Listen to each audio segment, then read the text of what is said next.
Hey there everybody, it's Grandmaster here, and as promised, I'm coming at you with this video update. As you know from the last video, I got that. Yep. And if you watched videos before that, you know that that's gonna be my May painting challenge. And that's my cat. Thinks he can scratch. Anyway, so might as well show him.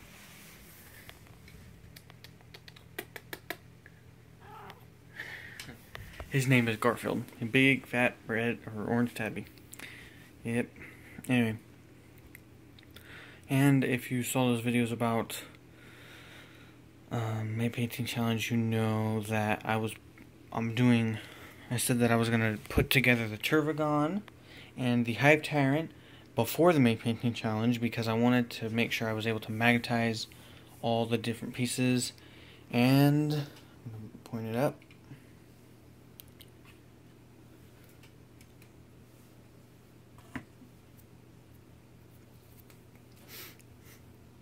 I did just that. So, boom, there it is. I love this model. Oh my goodness, I love this model. Alright, so as you know, twin-linked Devours is the best way to go. So what I did was I sculpted up my own.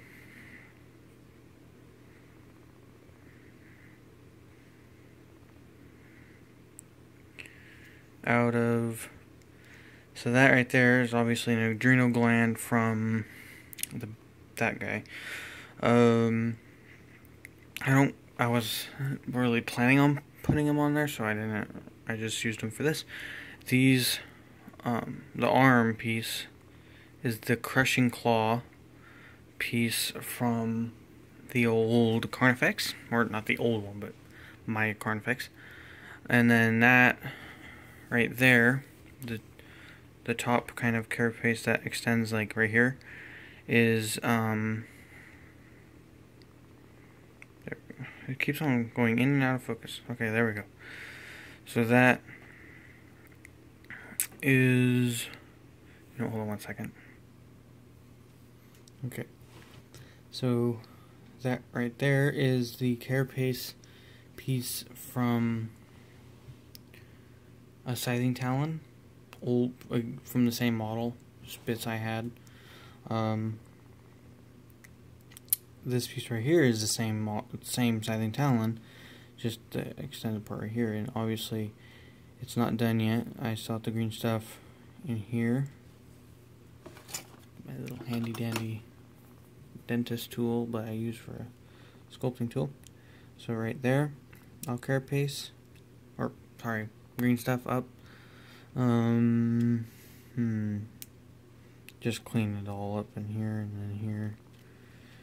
But here's the, basic shape, and there's the Devourer kind of shape. I'm really happy with how it came out. So, and I'll just show you the other one as well. If I can get it off, because this one I actually pinned a little bit. Well, it's pinned, but it's also magnetized. It looks ugly, like right there, but it doesn't. You can't really notice it, and I'm gonna clean up with green stuff anyway. Same exact build for this, and actually, what I had right here in the front is I had the actual blade of the Scything Talon. It was coming out like that, and it came out like about that far. But I didn't like it. It was too big. It was too long. So I took that piece off. And obviously I'll green stuff right in this area. Clean it up and green stuff in here and in here. You can see I cut off that one, and I cut off, because there was 3, but I cut them off. So yeah, that's the custom Twin Link Devours I did. I'm really happy. I really like how they came out. I'm really happy with how they came out. So, but then we go into, obviously they're magnetized. I don't really mention it, but you could see. And I also magnetized. Let me just take the guns off because I already showed it to you. I also magnetized the wings. And these are 1/8 inch by so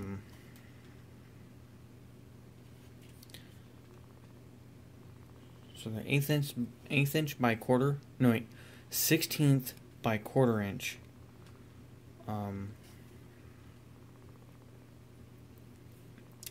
Keeps on focusing in and out. It's going crazy. And they go in really nice and they fit perfectly.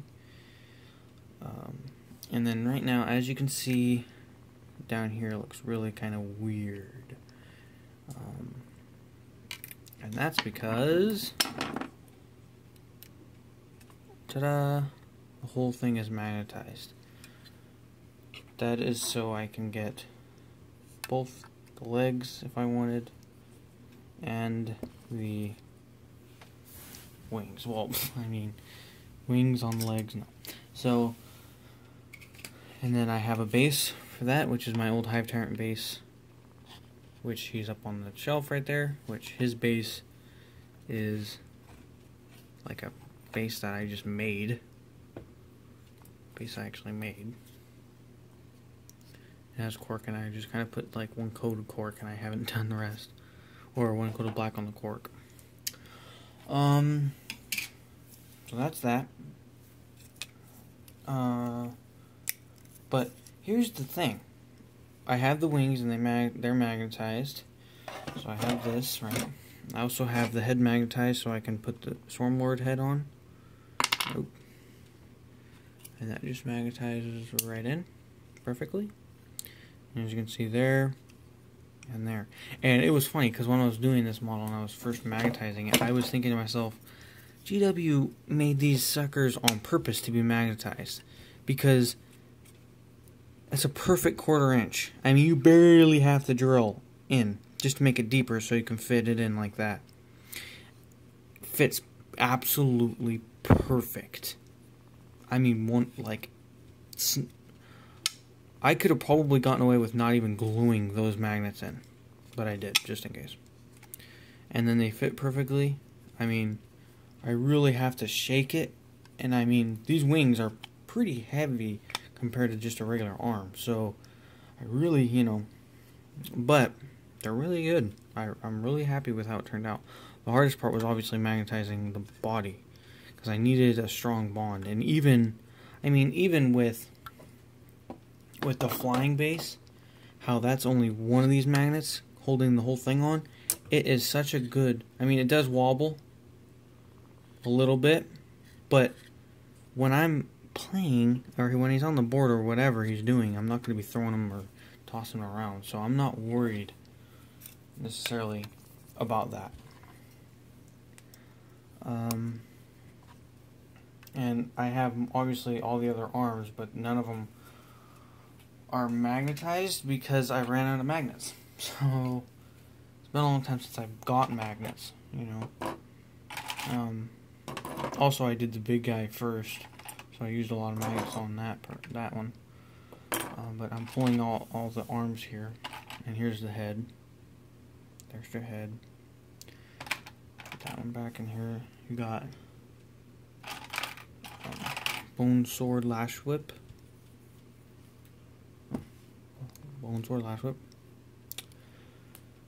And you got the Bone Sabers.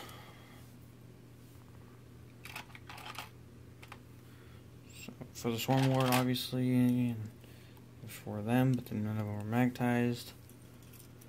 And you just got, I don't know if I'm going to magnetize these, because I'm not probably ever going to take them, because they're pretty useless. But you got, just like, now they took away the re-rolling ones for one set, and then re-rolling all failed to wound, or failed to hit, I think it was. And you got the 2 big gun options. And that's all the gun options that come with that's all the weapon options that come with the Hive Tyrant. Obviously, I made my own tunneling devourers. So yeah. Now we go into this guy, or woman, or girl, you know, whichever. I think this is Big Mama, and the Tyranid will be Big Daddy. I think that's their code names.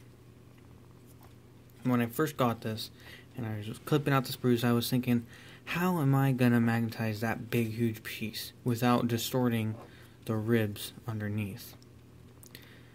And I'll show you, if you don't have this model, I'll show you exactly how it is done, because it is so easy and good. So you have, the heads are magnetized because you have both head options. So you have that head option, you have the Tyranid head option, which clips right in as well. And once again, I didn't magnetize the Scything Talons. I just did the Crushing Claws because I'll probably only take the Crushing Claws ever, because I just don't like Scything Talons. There's no sense in taking them if they're so weak, and it's not that expensive too. And so there's these little guys popping out the front. Take this head off for now. These little guys popping out the front. You got the guy on top with the gun, he's almost out. But then you got the little guy in the bottom. And if you know this model, you know that that's not the position that he would be in, or the length that he comes out. I cut him down and put him farther in there and changed his positioning, because I just didn't like the way it looked. So anyway, let's get into the actual magnetizing. So it comes off fairly easy, like that. But how you magnetize it, 2 magnets. Boom. Because what happens is, all these little ridges and all that, they lock into the ribs.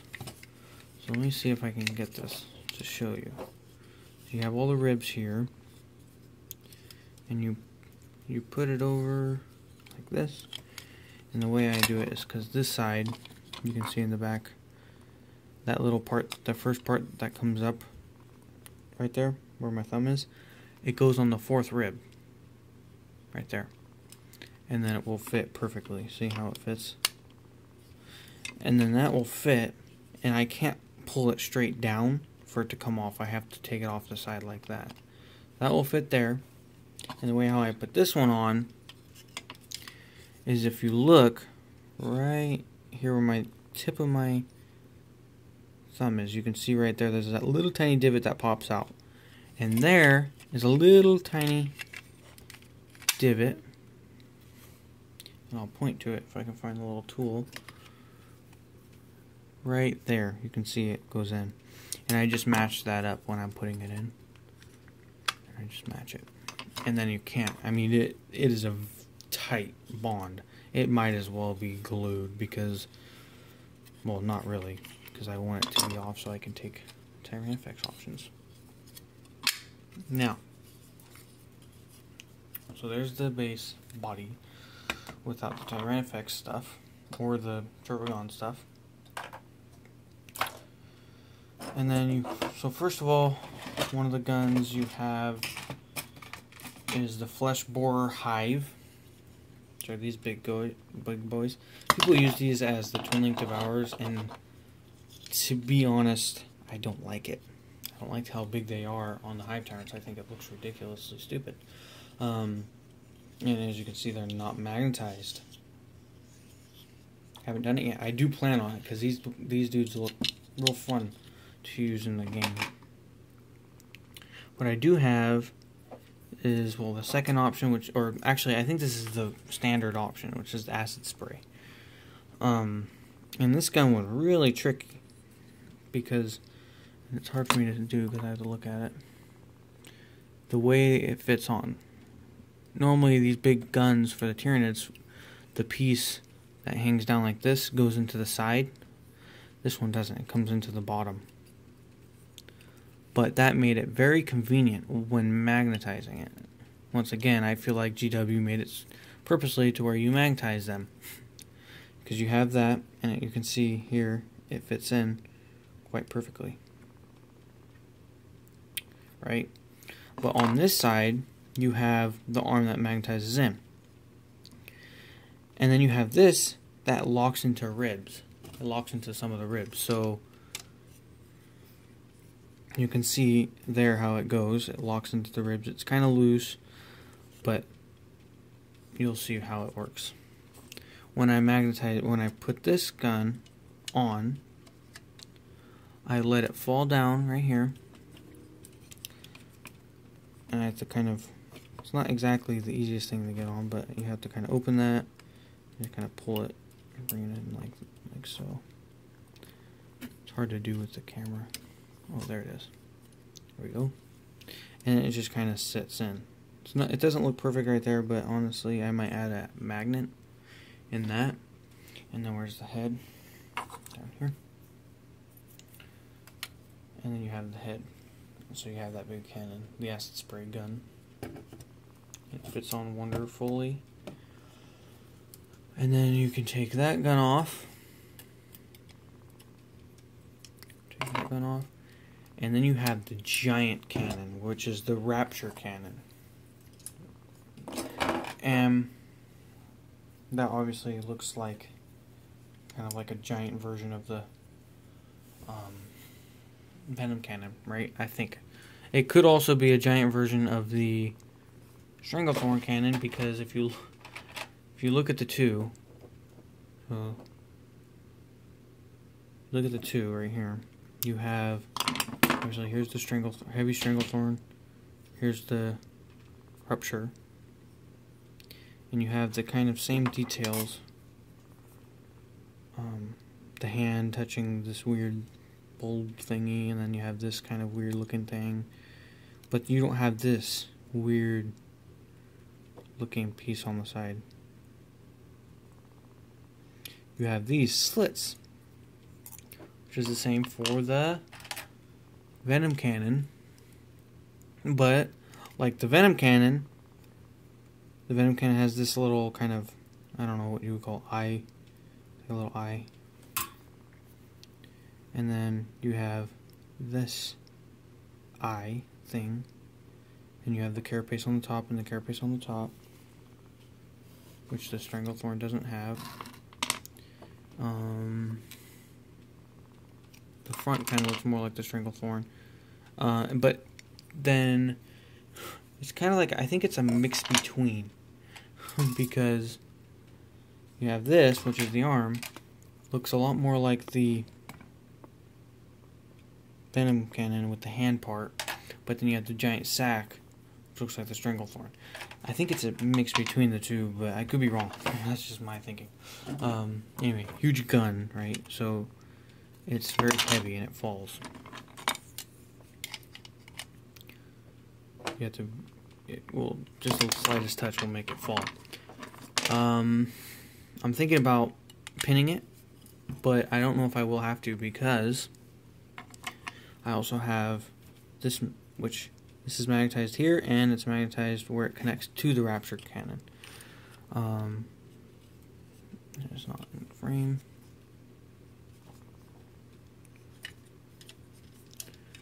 Oof, it's very difficult to do on the camera.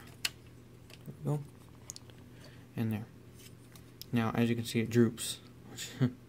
So I might end up pinning it, because then you can have that, and it's a big gun. Anyway, oops. This video is getting long. I just wanted to show you guys. I'm not going to paint these guys until the May painting challenge, and I am pretty intimidated. I'm wishing that I left,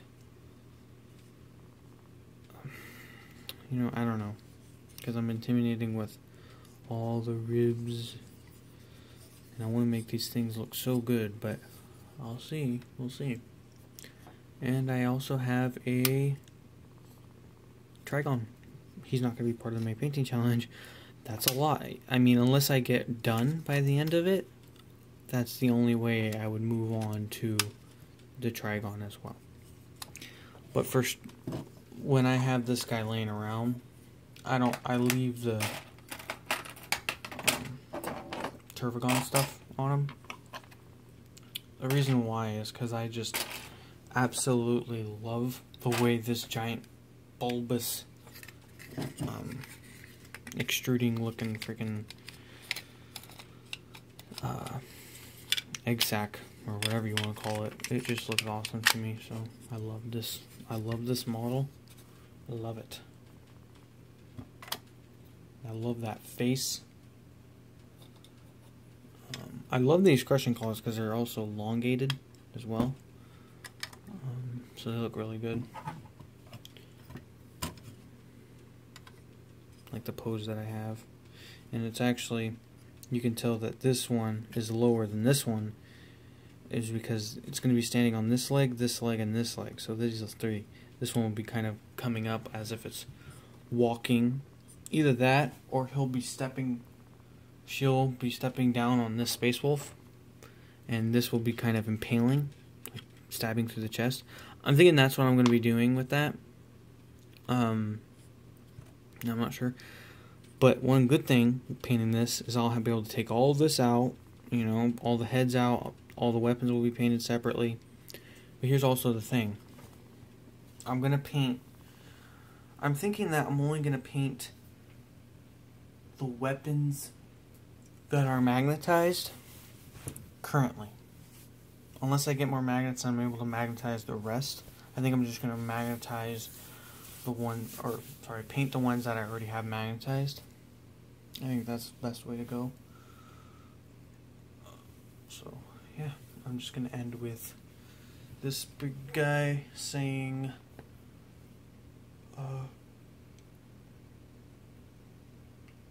see you in the next video. Thank you for watching. Please give this video a thumbs up. Please, you know, stay tuned for the next video. And join the May Painting Challenge. Yeah. We'll see you later.